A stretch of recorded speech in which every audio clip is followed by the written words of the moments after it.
ya kan? Keluarga penentu seseorang bisa beradaptasi dengan dunia luar.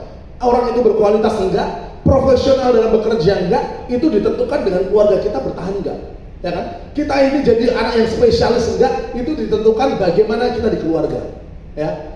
Berikutnya nih, pola asuh atau parenting ditentukan bagaimana keluarga atau orang tua kita memberikan didikan, memberikan masukan, nasihat, menentukan kualitas mental dan individual seorang anak. Nah, coba kita cek, gimana orang tua kita? Gampangankah orang tua yang seperti apa? Kita cek. Atau kita jadi orang tua yang seperti apa? Nah, kita harus cek. Nah, kita belajar nih di contoh Alkitab. Saudara, kalau kita ngomong di contoh Alkitab, banyak Daud nih contoh. Daud, contoh seorang bapak di Alkitab tetapi gagal menunaikan tanggung jawabnya. Baru saudara, Daud, anaknya, istrinya banyak, anaknya banyak pasti. Sampai titik anaknya mau bunuh Daud, dia gagal. Bagaimana dia gagal meneruskan? Menurut saya, dia gagal dalam mendidik si Absalom. Daud terlalu sering perang, mikirin negara, mikirin raja, nggak mikirin anak. Akhirnya anaknya berkomplot. Dia wah, pilih kasih, rame, saling membunuh, kacau rumah tangga Daud. Makanya banyak istri itu banyak masalah. Satu istri aja nggak habis-habis istrinya ya. Utuh maksudnya. Apalagi banyak istri, banyak anak, aduh. Konflik itu riskan terjadi. Ya, Daud. Kemudian Samuel. Bapak Ibu Saudara ngerti Samuel? Dia nabi hebat, ya kan? Dia nabi pertama yang meresmikan atau memberkati atau mengurapi raja Israel. Samuel. Tapi apa yang terjadi? Pelayanan terus. Apa yang terjadi? Anaknya enggak jadi yang terbaik. Enggak 2 kali lipat dari Samuel. Imam Eli, apalagi Imam Eli, dia mati sambil di depan gereja, awin enak, jatuh, gelap, lahirnya patah. Mendengar kabar anaknya meninggal di peperangan, dia ikut meninggal, saking gemuknya. Apa yang terjadi sama anaknya Imam Eli? Anaknya Imam Eli makan korban persembahan dimakanin. Itu untuk Tuhan, dimakan.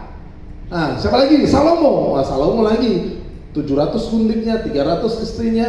Ya, banyak banget. Aduh, akhirnya kekacauan terbesar terjadi, pecah jadi 2 Israel gara-gara Salomo. Ya, Yosua. Bapak Ibu Saudara tahu Yosua itu hebat. Pemuritannya Musa turun ke Yosua dan Kaleb jadi Yosua. Ya, tapi setelah itu Yosua nggak ada penerus. Kisah Yosua selesai, muncullah hakim-hakim. Nggak ada sesuatu yang besar, nggak ada sesuatu yang dipersiapkan.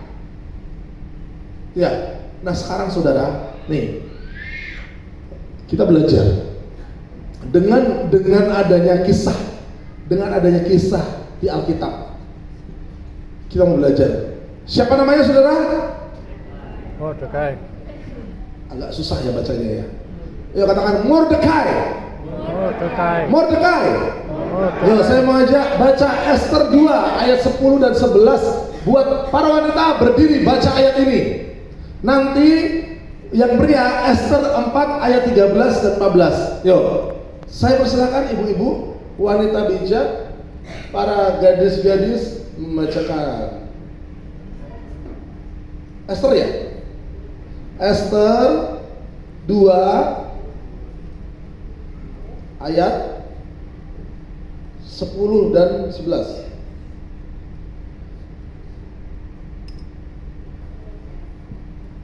Yo, 2, 3. Ester tidak memberitakan pemaksaan dan asal-usulnya karena dilarang oleh Mordekai.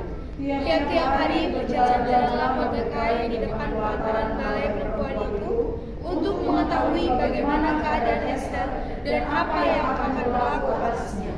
Oke, ini ya. Silakan duduk yang bapak-bapak pria baca Ester 4 ayat 13 dan 14.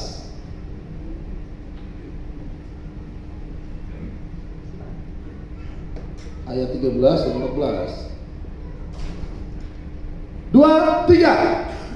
Maka Mordekai menyuruh menyampaikan jawab ini kepada Ester.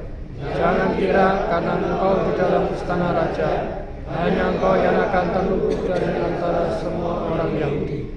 Sebab sekalipun engkau pada saat ini berdiam di istana raja, bagi orang Yahudi akan timbul juga pertolongan atas dari pihak lain, dan engkau dengan kaum keluargamu akan binasa.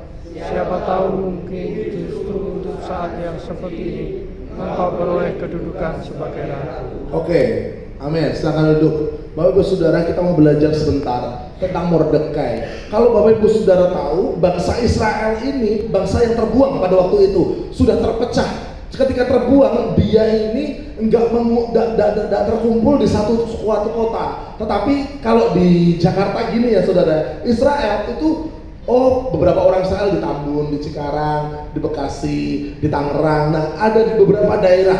Nah, Ratu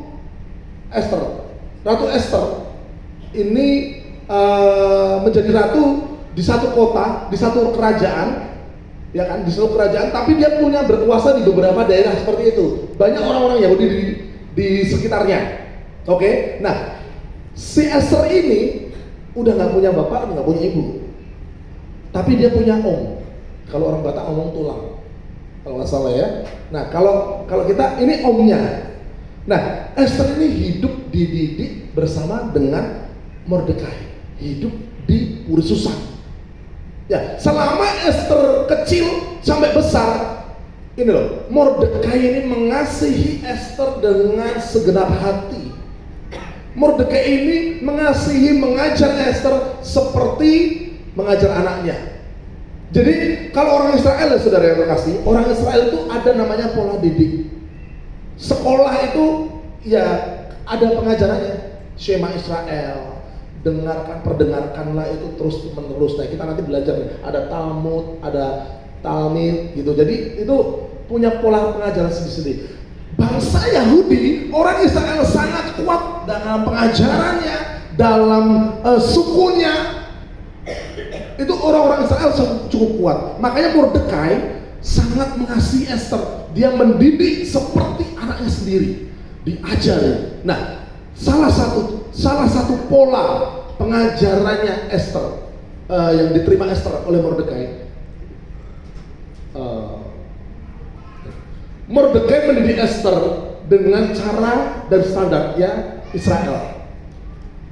Meskipun mereka udah nggak ada di daerah Kanaan, tapi si Ester dapat pengajarannya, pola didik dengan caranya Israel, dengan caranya Yahudi. Nah, Bapak Ibu Saudara, kita meskipun nggak ada di kerajaan surga, kita ini adalah orang kerajaan surga, amin. Harusnya kita dapat didikan mana? Kerajaan surga yang berdasarkan Alkitab, benar ya saudara ya. Nah, sekarang dicek, kita dapat nggak pengajaran kerajaan surga itu? Kita dapat nggak? Firman Tuhan harus tiap hari kita perkatakan buat anak-anak kita. Firman Tuhan harus tiap hari diajarkan supaya anak kita tuh tahu bahwa dia ini keturunan kerajaan surga. Warga negara surga. Nah, si Mordekai terus memberikan ketetapan, kamu orang Yahudi, kamu orang Yahudi, kamu orang Yahudi, sadar kamu orang Yahudi, mentalnya Yahudi, cara berpikirnya Yahudi, cara bergeraknya Yahudi, bertumbuhnya cara Yahudi. Mordekai sangat mencintai Ester seperti anaknya. Demikian parenting, pola didik. Kita harus punya dasar Bapak Saudara. Kalau anak kita hidup dibiarin aja, ya udah pulang malam silahkan. Ya udah kalau mau main-main silahkan. Nggak belajar nggak apa-apa. Nah nilai jelek nggak apa-apa kalau udah terlanjur nilainya jelek. Tapi kalau belum nilai jelek, diajarin berusaha, diajarin bekerja, diajarin belajar. Tapi kalau udah nilai jelek, ya udah jangan disalahkan, dipuji.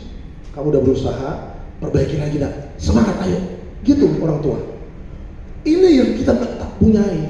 Ini yang kita tidak tahu. Bagaimana kita harus jadi orang tua, mendidik anak ketika anak kita tercemar dengan dunia luar. Apalagi handphone sangat mudah diakses. Ya saudara ya, luar biasa. Makanya kami sangat strength, saya dan istri, anak-anak nggak boleh pegang handphone, hanya harus pegang handphone Sabtu dan Jumat dan Minggu. Kadang mereka colong-colong sih Jumat malam main udah. Tapi it's okay. Tapi Senin sampai Jumat, Senin sampai Kamis, pure murni mereka harus belajar, mereka harus bersosialisasi. Kebenaran ini harus kita tahu, saudara. Kalau kita jadi orang tua, jangan gampangan.